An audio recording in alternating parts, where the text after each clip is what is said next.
Blog Talk Radio. So you want your charity to succeed. It's no secret that combining online and offline techniques is the key to modern-day fundraising success, and practical advice is what you need. The Nonprofit Coach with Ted Hart is the perfect place to learn from experts around the world who, along with our host, provide advice you can use. Ted Hart is without a doubt one of the foremost nonprofit thought leaders. Also a successful author, his books cover a broad range of topics from major gift fundraising to use of social media and how to succeed online. Ted lectures around the world, but now he's here for you. From the latest in charity news, technology, fundraising, and social networking, Ted and his guests help you maneuver through this economic downturn in the charitable sector to greater levels of efficiency and fundraising success. Remember, this is a live call-in show. Become part of the show by adding your voice. Call now at 347-324-3080. After the show, you can find all our podcasts at tedhart.com. Just click on radio links. Don't forget to dial 347-324-3080. Now, welcome the host of the Nonprofit Coach, Ted Hart. And welcome here to the latest edition of the Nonprofit Coach. This is Ted Hart, your host, coming to you live from the national headquarters of the Charities Aid Foundation of America near Washington, D.C. For those of you who are familiar with the show, you know, as the announcer just mentioned, that when we get to our page 2 guest today, this is a live call-in show, and you can call in at 347-324-3080. You can also email me at tedhart@tedhart.com or join us over in the chat room, and I do see some folks over in the chat room now. You can ask questions there. First up here on the Nonprofit Coach, as always, is Page 1 News.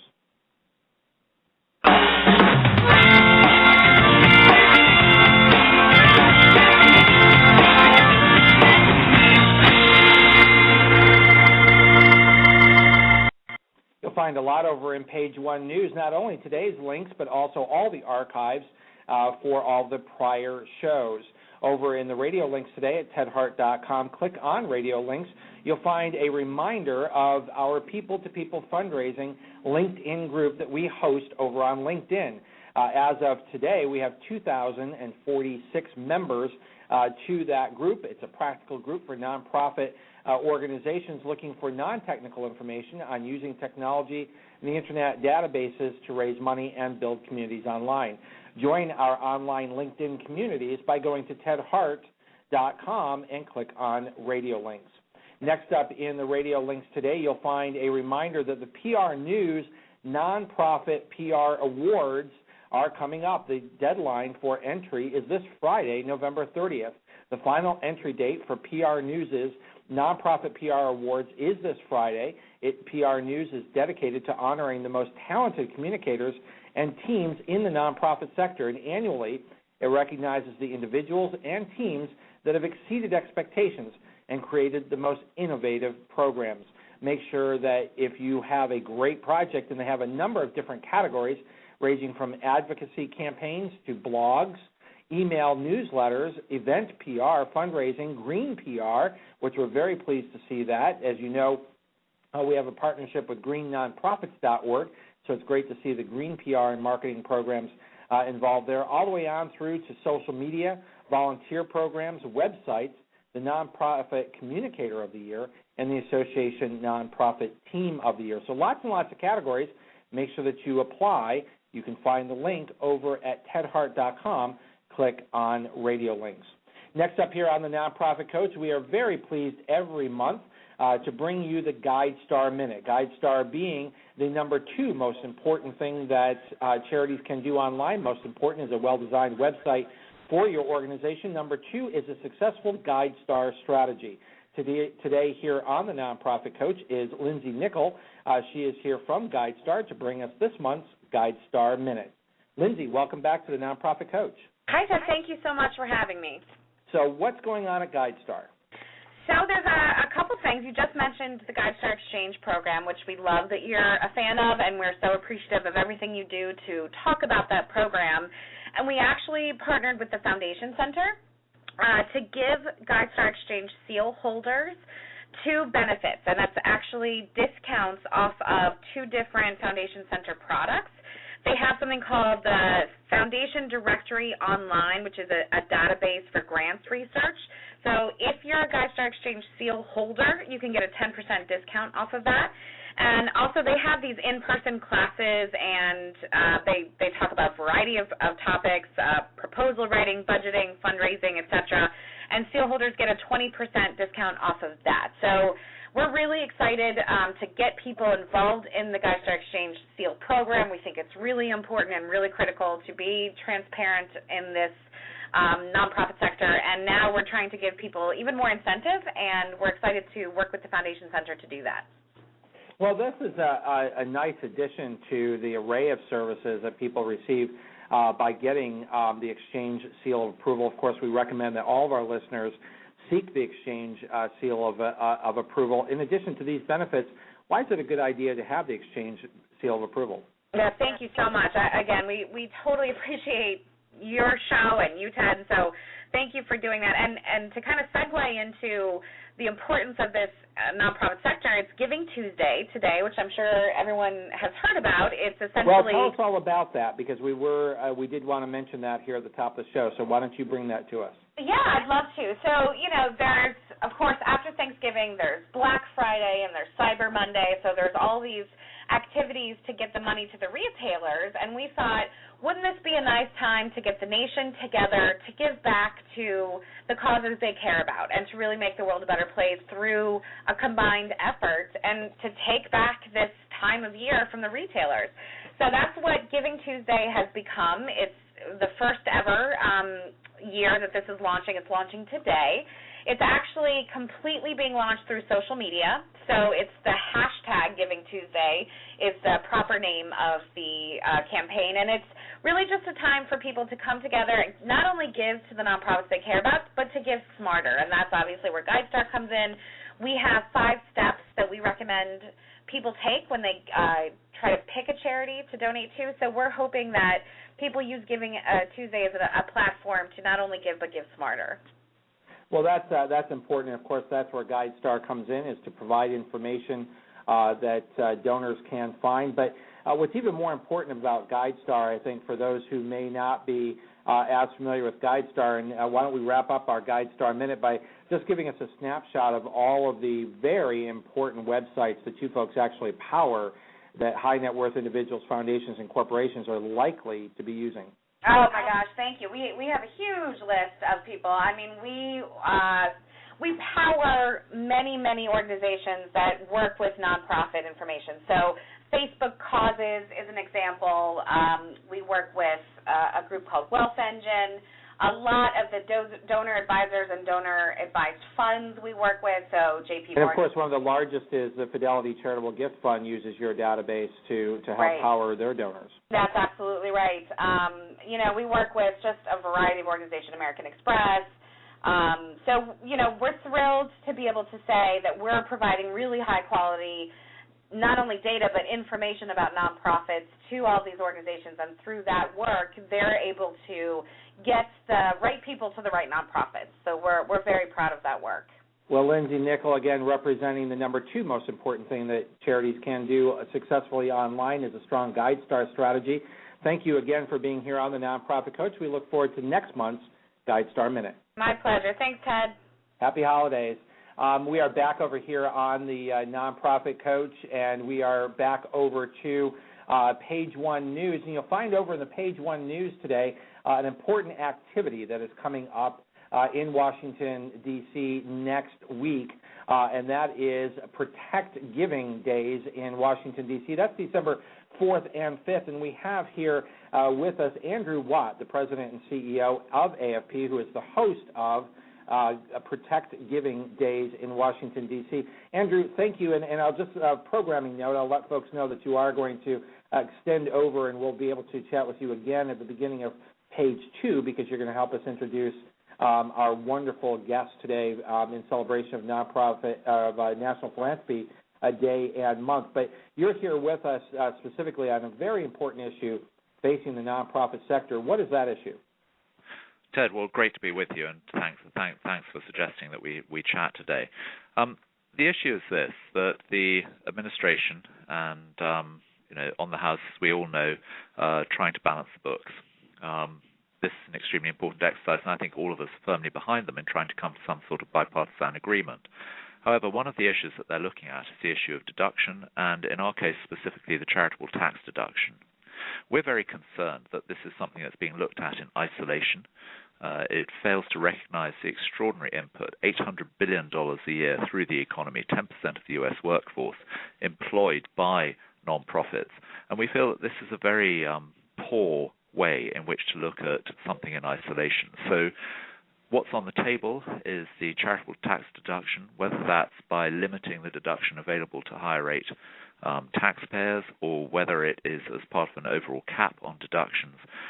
We are arguing that the time has come to have a strategic conversation about the way in which investment is being made in the nonprofit community, and also at this specific point, without any opportunity to have that strategic conversation, we need to look at the threat to the charitable tax deduction.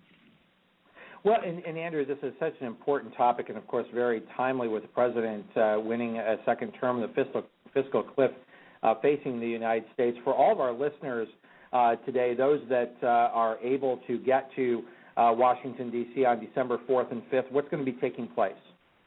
Effectively, we're holding a lobby day on the 5th with an introduction on the 4th. We've got over 100 meetings set up on the Hill. We've got over 225 people participating in those meetings. You can find all the details of this on the AFP website. You can also contact our General Counsel, Jason Lee, jlee@afpnet.org, to talk about participating in this. This is part of the collaborative coalition that we've established, the Giving Coalition, and that is bringing together some of the key players on the Washington philanthropic scene. Well, I think that's an important step that you folks have been instrumental in. Tell us, what is the Charitable Giving Coalition? Charitable Giving Coalition involves 28 separate organizations, AFP being one of them, the Independent Sector another, the Council on Foundations, and many, many more. These are all organizations who represent interests across the United States coming together to say this is something that is more important than our individual agendas. This is something where collectively we can demonstrate much more power and weight than we could individually. So on issues such as this, the charitable tax deduction, but also on others that impact on the nonprofit environment, we use this as a forum for discussion, but also a forum for action, which is what's happening on the 4th and 5th of December. Well, that's terrific, and I'm so pleased that AFP is taking a leadership role. We are providing a link to the call to action on the AFP website, which is entitled Help Protect Charitable Deduction. Attend the Charitable Giving Coalition's Capitol Hill event. So that is over at tedhart.com. Click on radio links, and you'll find all the information regarding the working dinner on December 4th, and then the breakfast and the meetings with congressional members on December 5th. So again, Andrew Watt, thank you for joining us here on page 1. We're going to have you hang on, so we'll bring you back at the beginning of page 2. But thank you for bringing us Protect Giving D.C. Days next week. Andrew Watt, we'll be right back to you. Next up here on page 1 news, just to draw your attention again to social media. We've heard that mentioned a couple of times today. You'll find over in the radio links today a link to the Twitter account for this show, and that is the Twitter tag is @TedHart, and right now we have 1,864 followers. Make sure that you do sign up for that and our newsletter. This way you will make sure that you have all the advance notice about who our guests are and what is happening here on the Nonprofit Coach radio show. That's what we have here for you on page 1. That means it's time to head on over to page 2.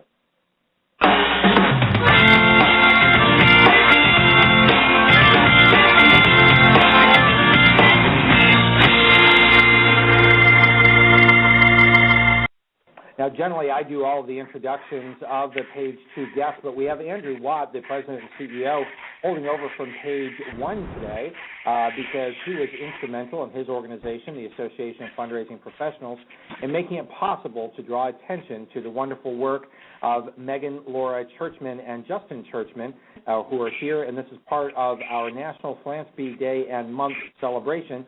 Andrew, tell us the good news about the Churchman.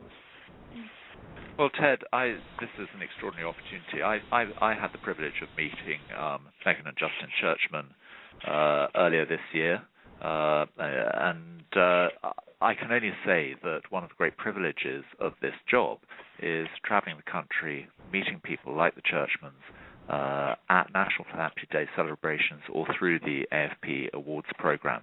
Megan and Justin are an extraordinarily dynamic brother and sister fundraising and philanthropic team. They've been working together in the field of philanthropy from a very young age. Both of them have grown up in El Paso, Texas. Both of them have been very engaged with some of the issues, the cross-border issues between El Paso and Juarez. And they have taken their own personal passion to great lengths. Justin, I believe, had built 18 homes in Ciudad Juarez by his 18th birthday in 2010. He's built 3 more since then. His sister, Megan, has built 6 and is planning her 7th in spring of 2012. This would be an extraordinary achievement for anyone, but for these two young people, when you look at their ages and what they've achieved, all of us should be incredibly proud of that work. Indeed we are, and we're looking forward to getting a chance to chat with them. They're both live here on the Nonprofit Coach today to tell us what inspires them and how they succeed in the work that they do.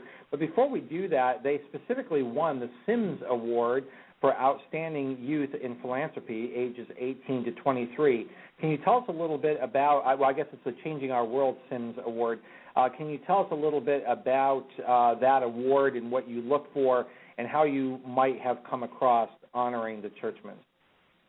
Yes, absolutely. I mean, the Sims Award, the Changing Our World Sims Award, has always looked for outstanding leadership in young people.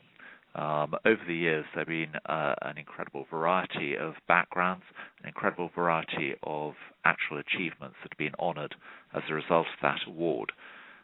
The criteria are simply that. It's that you should be engaged in a philanthropic endeavor and should be aged between 18 and 23.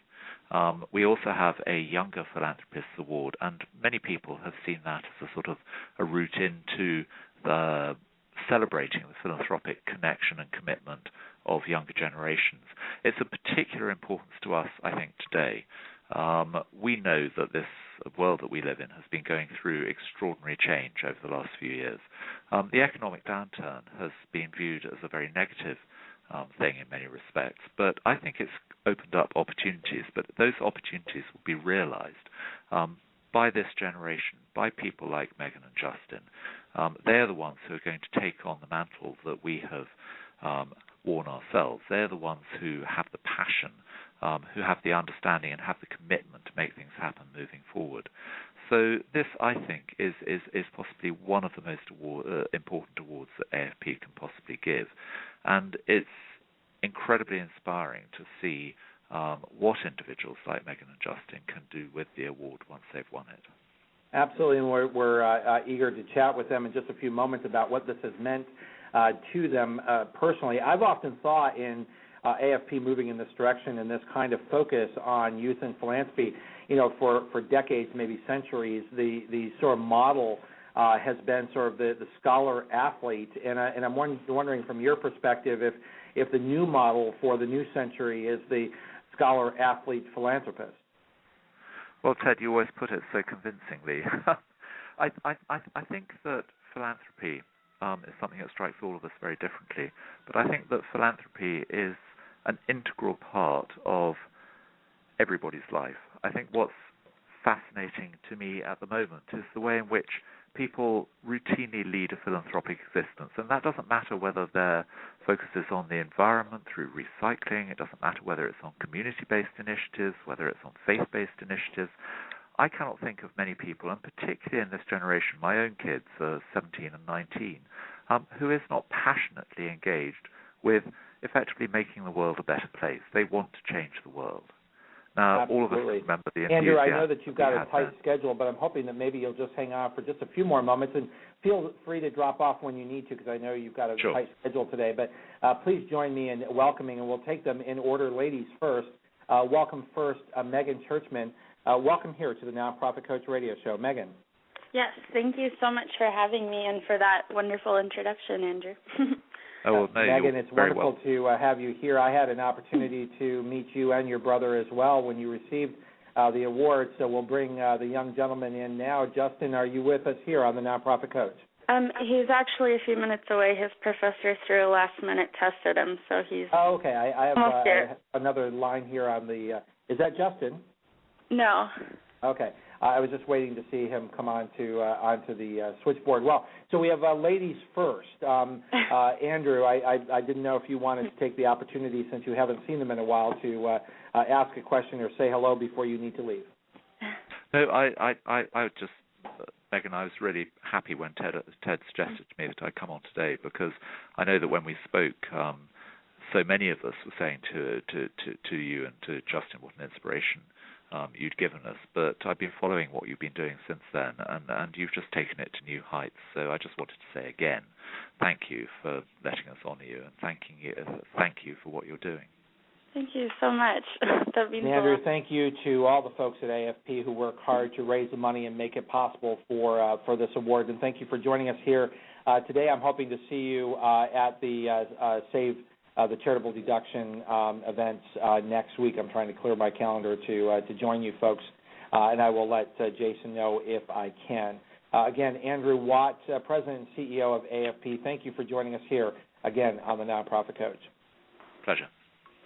Well, now, Megan, it's my opportunity to get a chance to chat with you. What did it mean to you, and I guess speak for your brother until he can join us here on the switchboard. What did it mean to you to win this award? It was pretty incredible because, it was a friend that we'd worked with in different contexts here that nominated me, and I didn't know that she was nominating me. And my little brother's gotten multiple awards for building in Mexico, and to be recognized as part of a team with him was just a really incredible feeling because of the experience it gave me. When we went to the award ceremony, we got to meet so many other people who have a heart for service and who wanted to hear our story and wanted to tell us theirs, and I just think having the opportunity to get there was amazing. Megan, you were nominated for the National Award by the AFP West Texas chapter and the Southern New Mexico chapter. What caught their eye that inspired them to put your name forward? We had worked with them in El Paso and been recognized for an award a few years previously, but this chapter was familiar with our work in Mexico, and as we started inviting them to participate in events, they learn about, the different fundraisers we were doing, the different, like we'd been involved in Africa and Mexico, getting programs involved in El Paso. And I think what caught their attention was that we were so young and that we'd been working together for a long time, ever since we were little, doing things like this.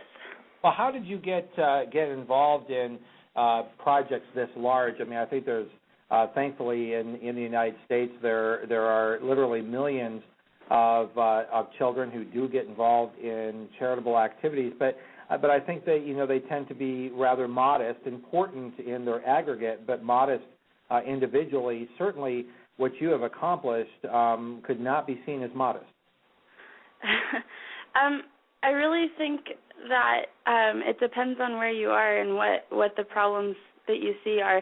I mean, we live on the border. We grew up on the border of Mexico, and so our whole lives we were exposed to that, to the extreme poverty, to, seeing families that didn't have homes or that didn't have a door to their house or a roof.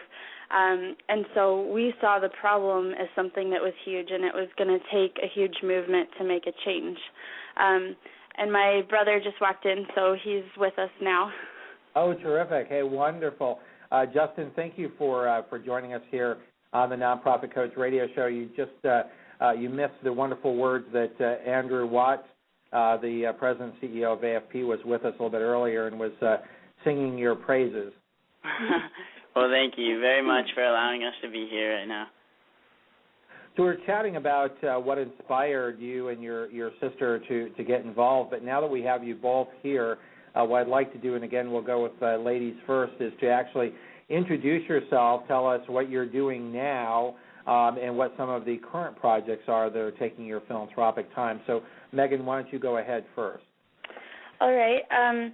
As you all know, my passion is children, specifically in Africa, and that's where I've done most of my work. I've been fortunate to build homes with Justin, and we just spent our Thanksgiving break building another house for two families that were completely homeless. It was a 70-year-old man and a 20-year-old single mom with two children that were, moving between house and house every day.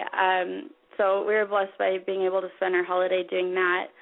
And then the this summer, come from that make it possible for you to do something like that over a Thanksgiving break? Sorry? Where do the resources come from that make all that possible? Actually, our church decided that they wanted to try and get involved.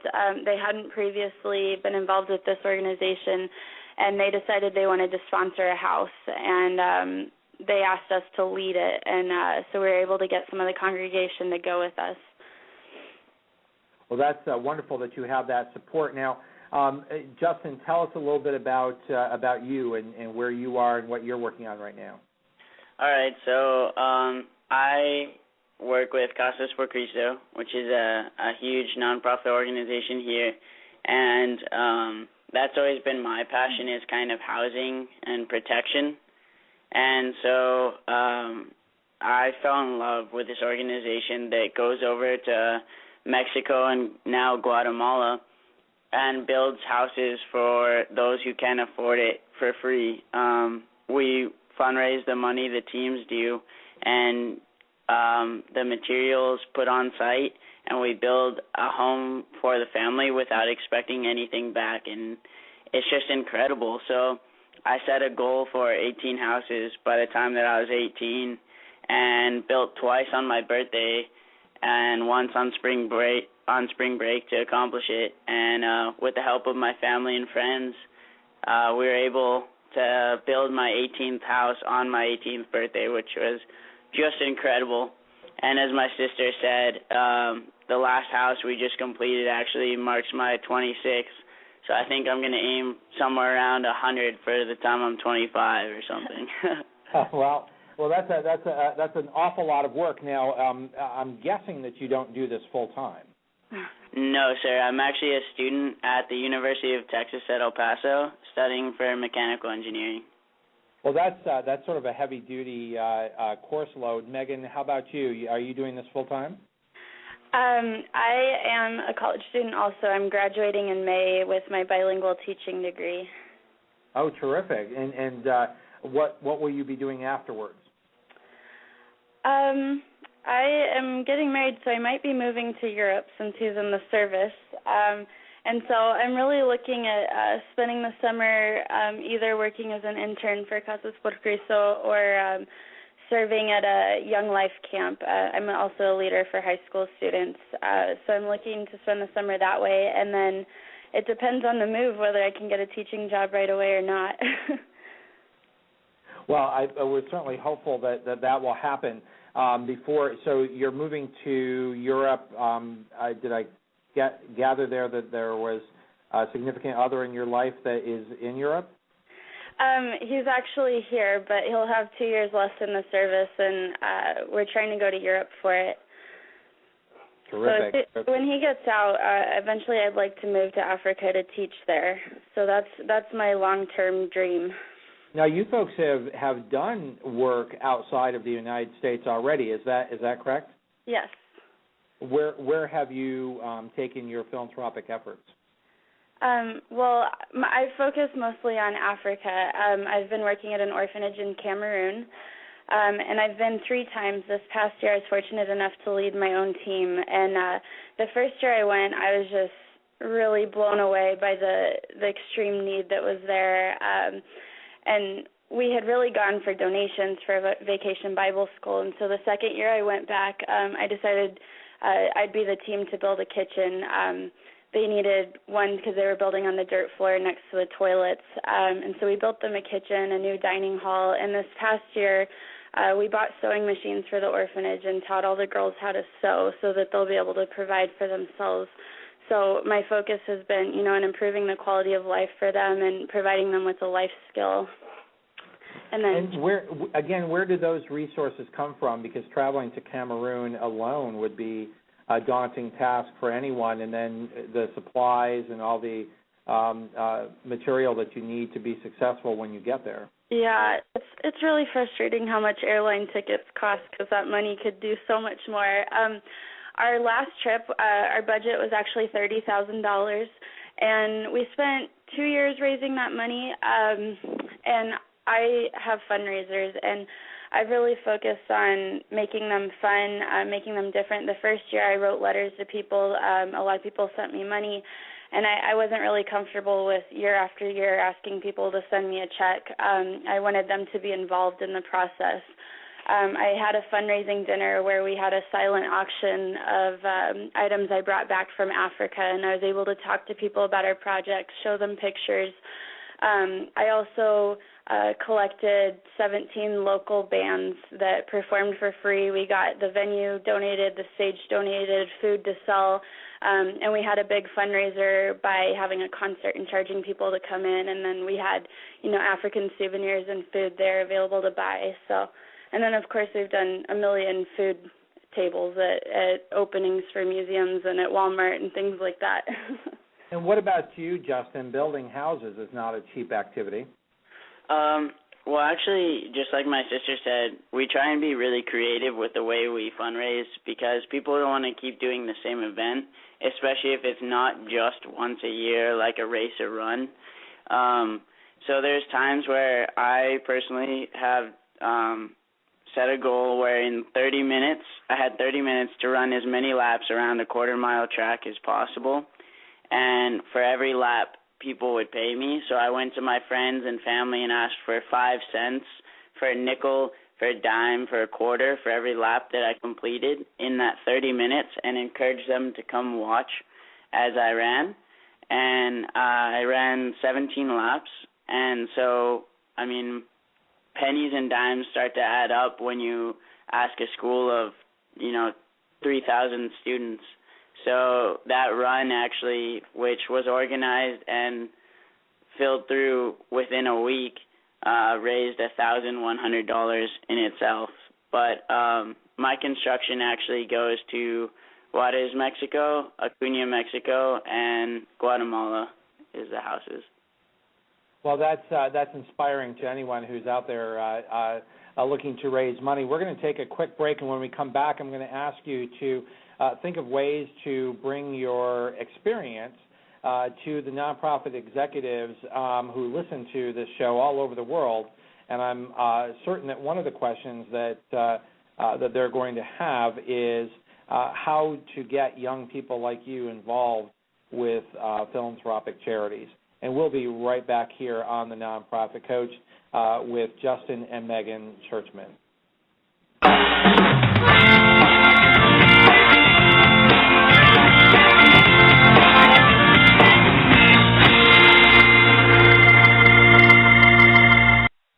Just a few program notes here. Get your pencils out and your calendars. We want to draw your attention to the remaining schedule for the Nonprofit Coach between now and the end of the year.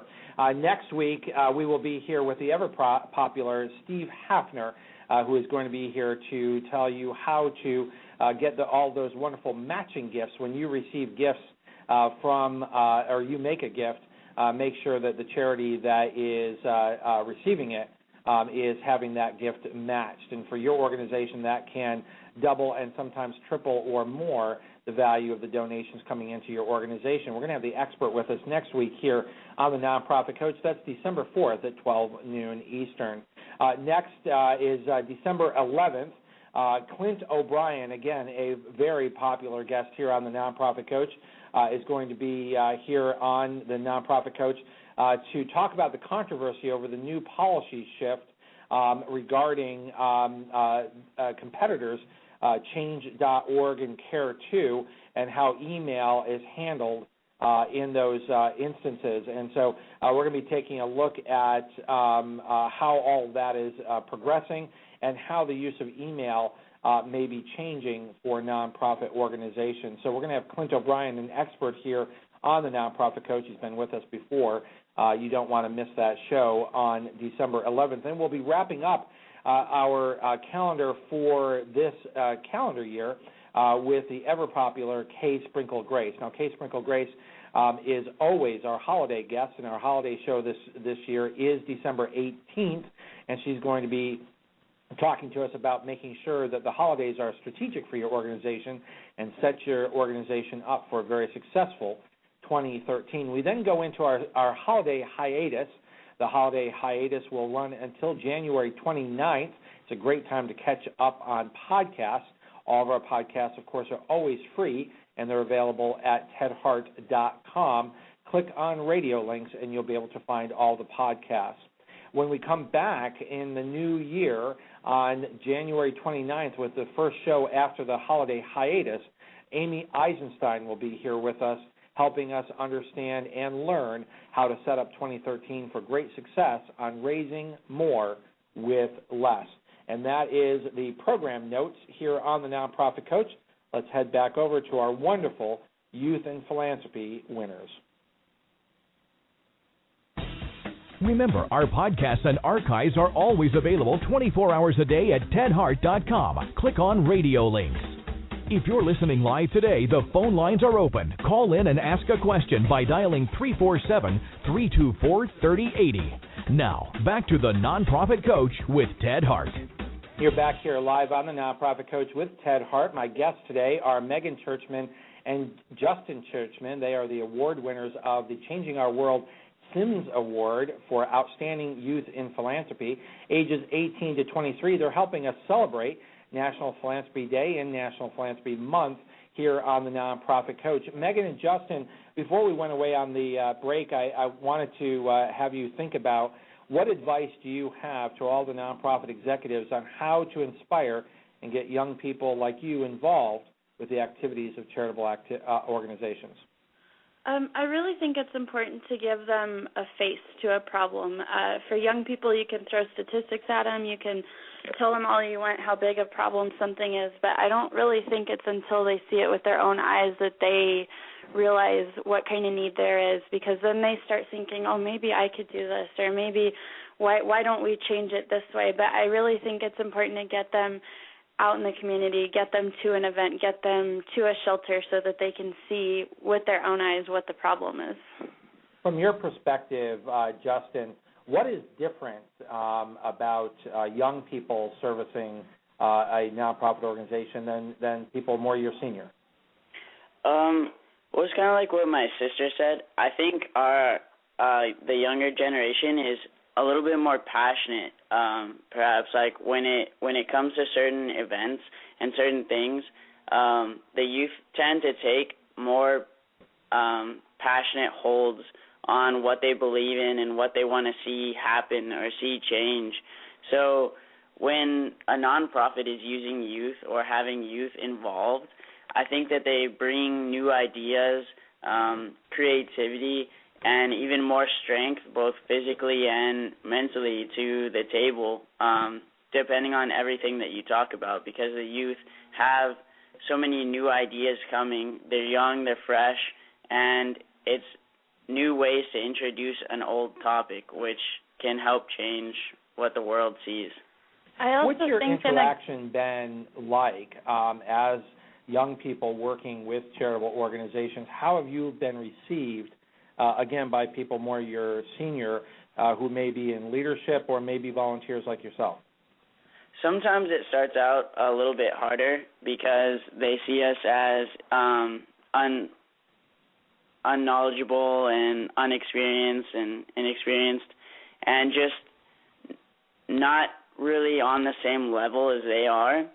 But then there are a bunch of young adults and adults who see that there's a need for different ideas and different creativity, and that there's a line between how much creativity can be involved and how much a youth can contribute.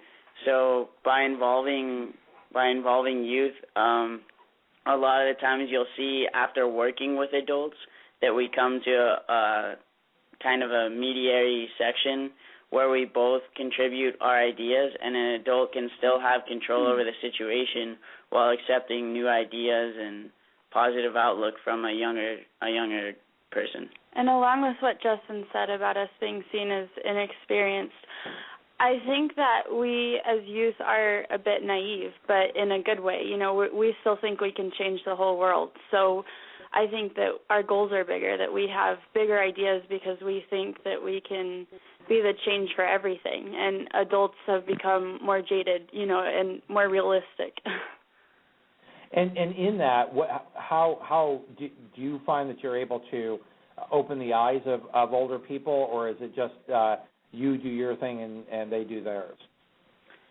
I think you just have to show them that you're dedicated, because there are youth that say, I want to do this, but they don't commit to it. So the adults don't want to waste their time if that's going to happen. But if you come to them and you say, I have this idea, I need your help, and you know they're not really willing, then you just go find someone else to help you with your idea, and then you come back and say, look, this is what I did. Do you want to help this time? You know, you just have to show them that you're really dedicated to what you're doing.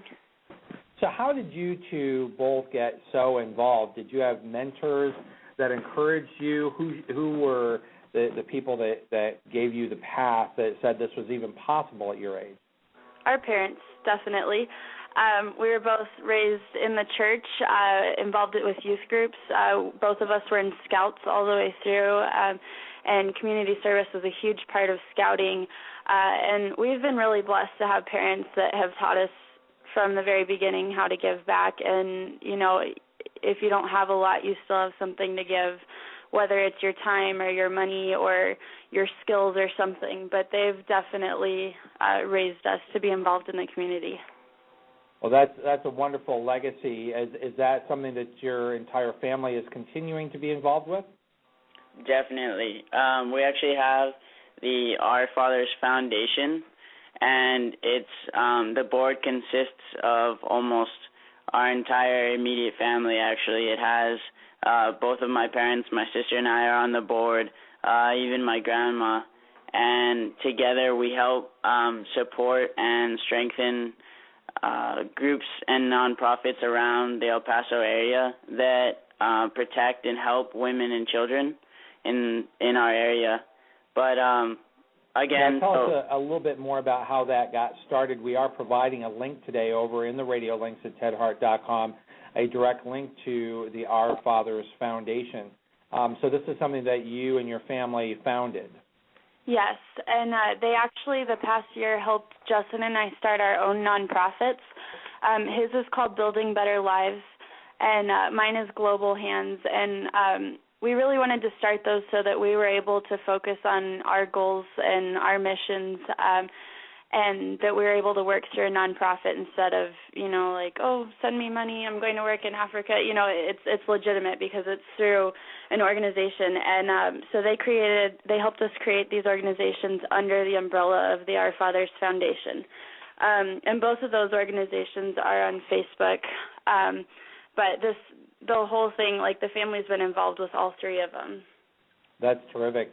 We're going to take another really quick break. When you come back, I'd like the two of you to reflect on what has this Changing Our World Sims Award for Outstanding Youth in Philanthropy, what has it meant to you, and has anything changed for your own philanthropy since you received that award? And we'll be right back. Every day, millions of people are online, many of whom want to help, volunteer, and donate to a good cause. Nonprofit organizations can use many Google tools to reach potential donors around the world and raise more money. And as an approved nonprofit, it doesn't cost a thing. It's all free. Google Grants helps you promote your website with free advertising on Google.com through the AdWords program. With Google AdWords, you create ads and choose words or phrases related to your nonprofit organization. When people search on Google using one of your phrases, your ad will appear next to the Google search results under the Sponsored Links section. AdWords allows you to target certain geographic areas, dates, and times of day for your ads to appear. YouTube for Nonprofits is another tool that can boost donations to your organization. The program offers a number of perks that get your message out there and drive viewers to take action and donate.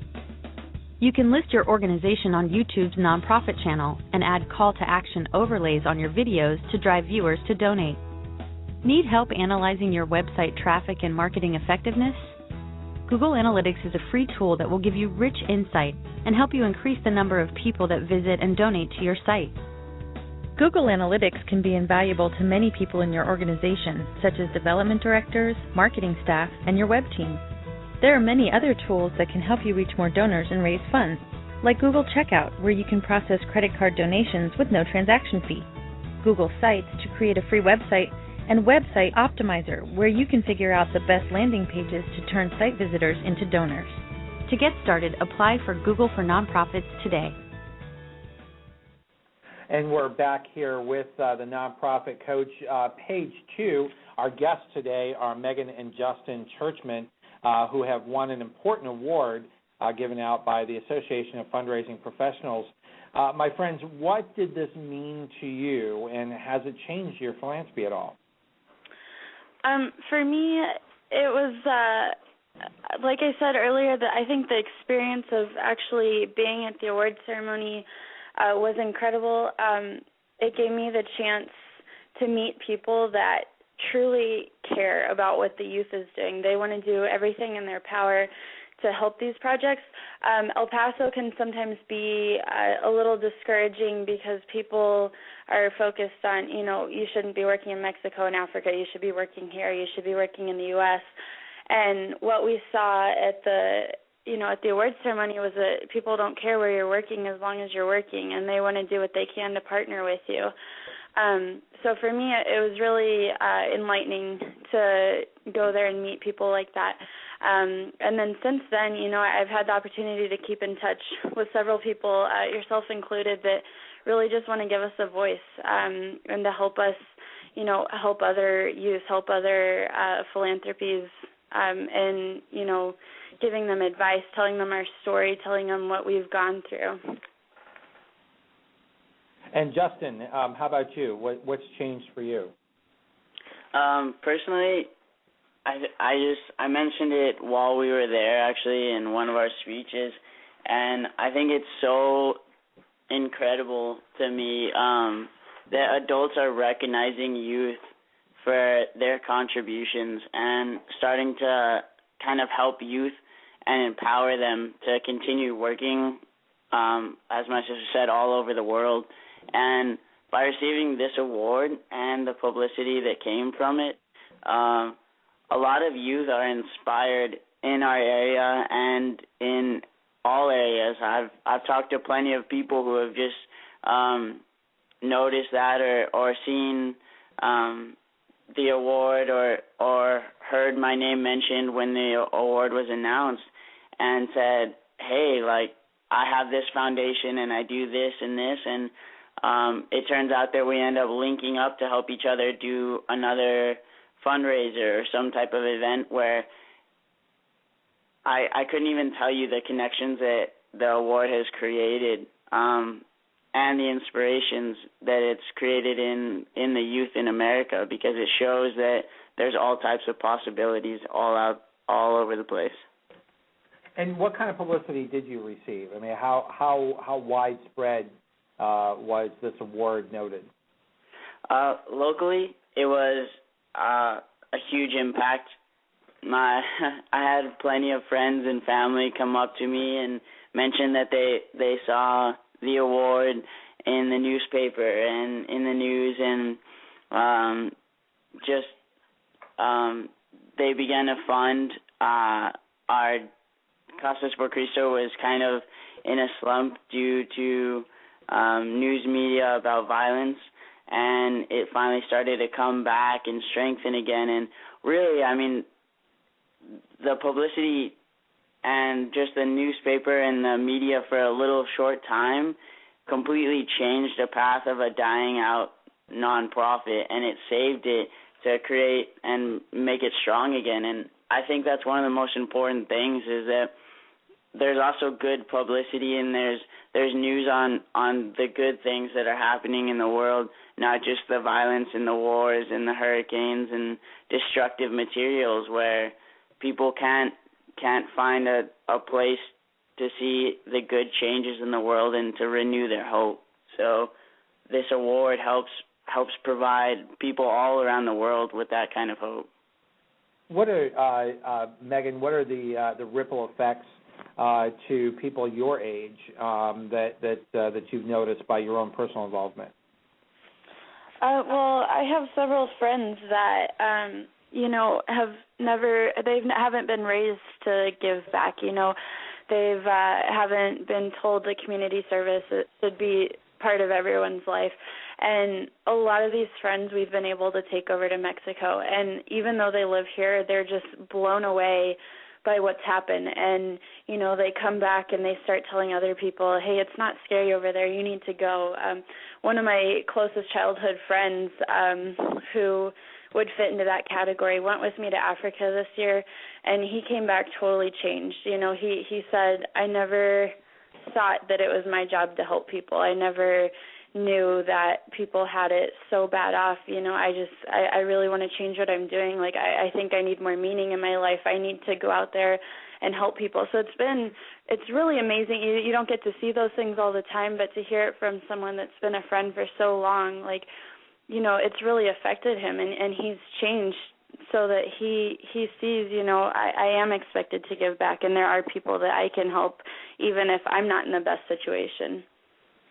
And speaking specifically to that topic and how you've changed the lives of so many people, both as volunteers and obviously the lives of the people who have houses and have better lives because of your philanthropy.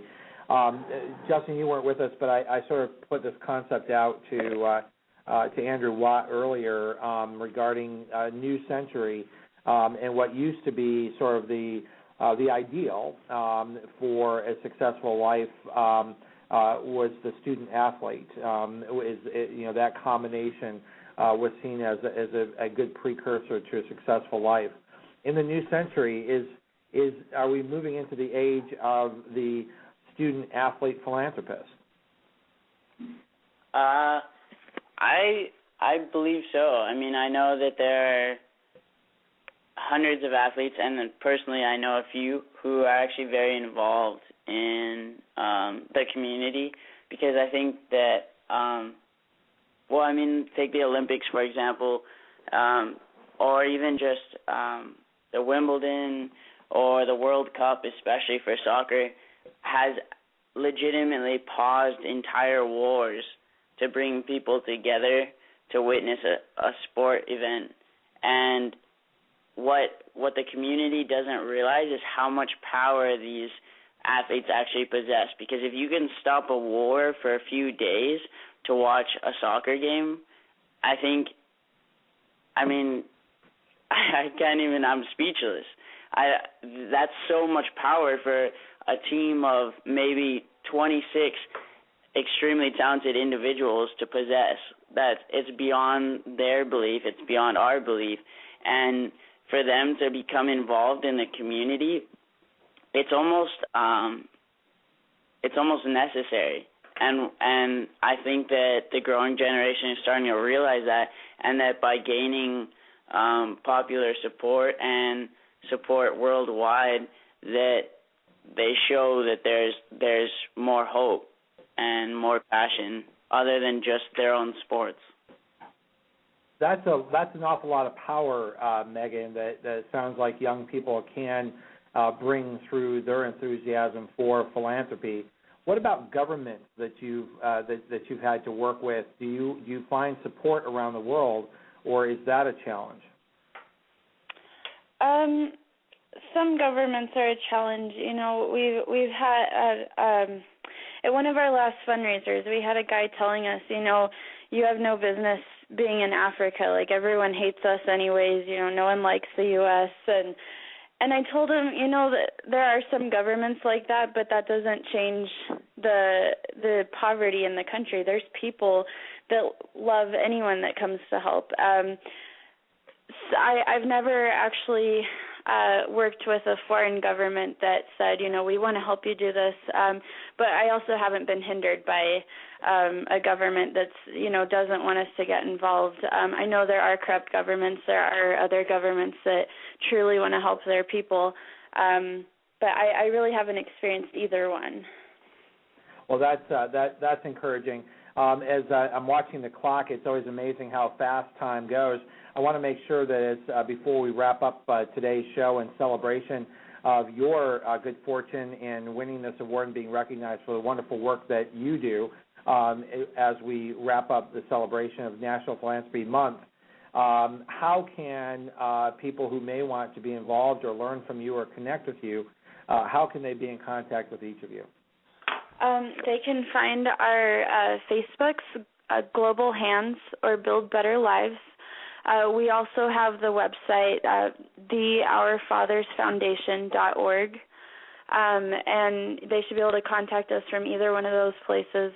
Justin and I are constantly checking the Facebook, and then our mom works on the website, so she's able to be in touch with us, and our emails are also on there. Terrific, and we are providing a link to the Our Fathers Foundation at tedhart.com over in the radio links. So bring us full circle here, and in just a couple of minutes that are left here on the show, what would you like to leave the nonprofit executives around the world who listen to this show and are looking for ways to become even more successful with their own organizations? What advice do you have for them? I think it's important to find something that you're passionate about and then narrow your goal down to that. The more specific thing that you want to do, the more attainable your goal is. You can't end world hunger, but you can end hunger in a city or in a small country. And really, if you're not passionate about something, your heart's not going to be there, and it's going to be a lot of work.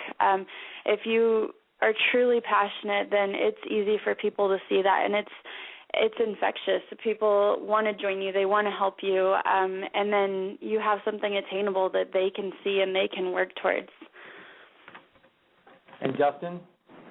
I actually recently watched a video on passion, and it actually had some really interesting information where it said that if you don't set, it was on your goals too, and it was if you don't set your eyes on your goal and instead you focus on the money to get to your goal, you're only going to ever be stuck trying to earn the money and the money again, and you're going to stay in that circle, whereas you have to look towards your goal. So I would say to all the listeners that always keep your eye on the goal no matter what, even if you don't have the monetary or resources or whatever is lacking, to never forget what you're going for and to never stop trying to get to it, and to involve everyone,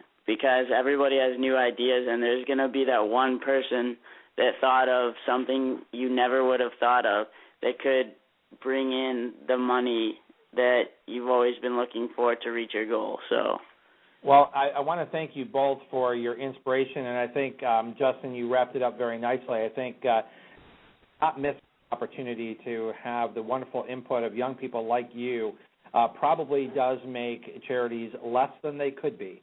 So I think a big takeaway for us today is not only your own personal involvement with philanthropy and your inspiration that you bring to all of us here as we wrap up National Philanthropy Day, but a sort of a ringing the bell to remind us that there are people out there who are maybe younger than the average nonprofit executive who do have experience, insight, and ideas to help make all of our projects better. Megan and Justin Churchman, congratulations on your award, and thank you for joining us here on the Nonprofit Coach. Thank you so much. Thank you. And that is our show for today. Don't forget that we will be back here live again next week on Tuesday, December 4th, 12 noon Eastern, with Steve Hafner, who's going to help us with insights and make sure that every dollar that's donated to your organization has the opportunity to be multiplied, maybe doubled or tripled, and that's through matching gift policies and programs. That's our show. Thank you for joining us here on the Nonprofit Coach. You've been listening to the Nonprofit Coach Radio Show with Ted Hart. Tell all your friends to check out our production schedule and download our iPod and iPad-friendly podcast at tedhart.com. Thanks for listening to the Nonprofit Coach.